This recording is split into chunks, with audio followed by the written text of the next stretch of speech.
Button को दबा के चैनल को सब्सक्राइब जरूर करें और साथ में बेल आइकन को दबाना ना भूलें। Music present.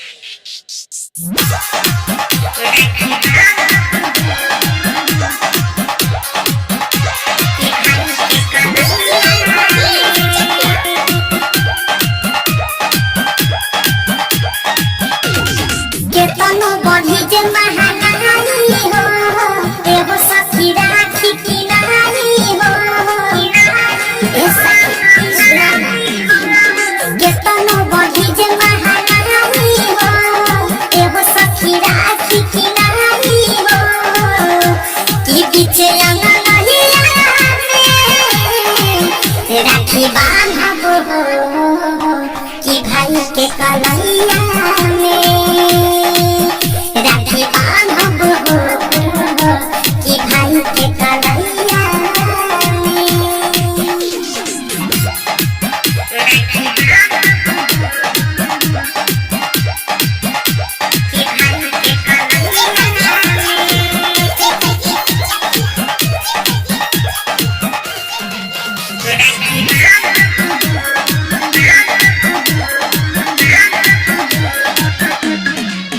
लागे केतना जे भोले रुपैया, सखी खुश हो जाई है जे भैया।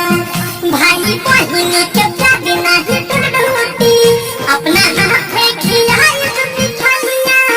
लागे केतना जे भोले रुपैया, सखी खुश हो जाई है जे भैया।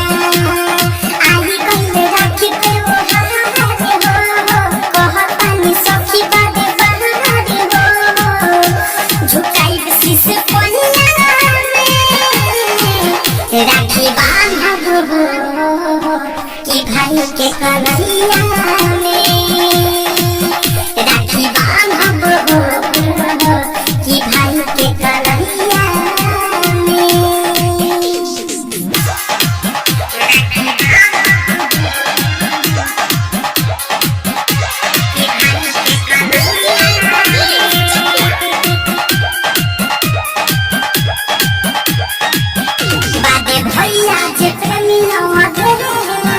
हमर हरे ले सहारा कलेस।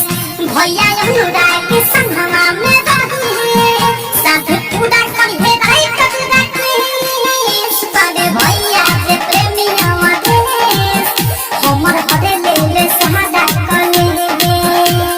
दूर नाही रहस मिथलेस हो, राखी बांधा मावस हरे मेस हो। ये पावन समय